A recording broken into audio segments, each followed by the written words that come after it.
শিয়াল ছিল, তিন বন্ধু, একটা বাঘ, একটা নেকড়ে, একটা শিয়াল, তিন বন্ধু এখন শিকার করতে গেছে। শিকার করেছে, একটা গরু শিকার করেছে, একটা ছাগল শিকার করেছে, আর একটা খরগোশ শিকার করেছে। গরু শিকার করেছে, ছাগল শিকার করেছে, খরগোশ শিকার করেছে। তিনি নিয়ে এসে সব তিনটে শিকার সামনে নিয়ে এসে বাঘ, শিয়াল আর নেকড়ে এক জায়গায় বসে আছে। বাঘ হচ্ছে জঙ্গলের বাদশা, বাঘ হচ্ছে জঙ্গলের রাজা। সে ওই বাঘটা নেকড়ের দিকে খেয়াল করলো, নেকড়ের দিকে খেয়াল করে অনেক কিছু বুঝতে পারলো।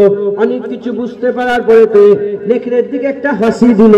বাঘ একটা হেসে বলতে আরম্ভ করলো, নেকড়ে, আমার মনে হয় তুমি খুব ভালো ভাগ করতে পারো, তুমি খুব ভালো ভাগ করতে পারো, ভাগ করো তো। বলার সাথে সাথে নেকড়ে ভাগ করে বলে, বাঘটা বাঘ আপনাকে গরুটা দিয়ে দেবো, ছাগলটা আমি নেবো, আর ওই খরগোশটা শিয়ালটাকে দেবো। ওই সময়তে যখন এরম বলেছে, বলার সাথে সাথে বাঘ কি করেছে, ওই নেকড়েকে একটা ঝাপট মেরেছে। ঝাপট মেরে কল্লা আটখানা করে দিয়েছে, কল্লা আটখানা করে দিয়েছে। আর বলতে আরম্ভ করেছে, আমার জঙ্গলে তুই থাকিস, আবার আমাকেই ভাগ করে করে তুই দিস।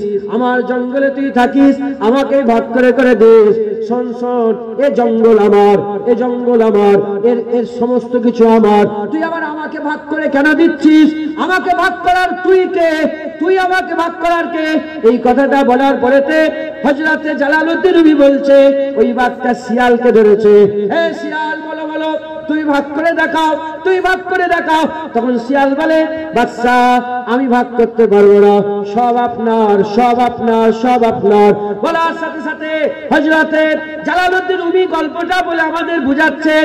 ওই সময় বাঘ বলে, না, তোমাকে ভাগ করতে হবে।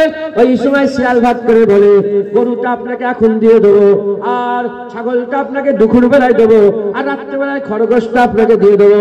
বলার সাথে সাথে বাঘ বলে, তুমি তো ভালোই ভাগ করেছো, একটাও নিজের জন্য রাখলে না, একটাও নিজের জন্য রাখলে না, সব আমাকে দিয়ে দিলে।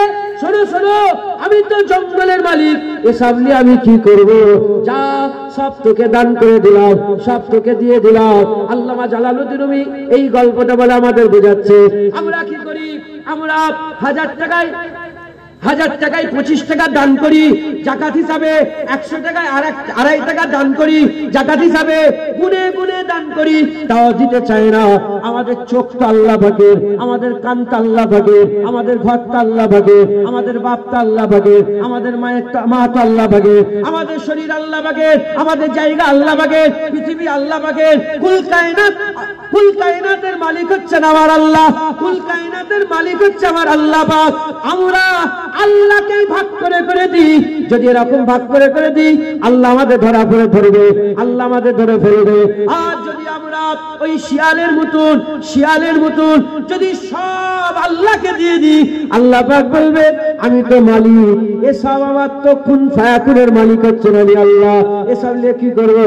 তুই তো ভালো ভাগ করেছো, দুনিয়া সব আমাকে দিয়ে দিলে, যাও, আমি আল্লাহ পাক তোমার জন্য রব্বানা আতিনা ফিদ দুনিয়া হাসানা ওয়া ফিল আখিরাতি হাসানা ওয়া কিনা আযাবান নার। তুমি যখন সব আমাকে দিয়ে দিলে, যাও, দুনিয়াও তোমাকে দিয়ে দিলাম, আখিরাতও তোমাকে দিয়ে দিলাম, জাহান্নাম থেকে তোমাকে বাঁচিয়ে দিলাম, জান্নাতও তোমাকে দান করে দিলাম।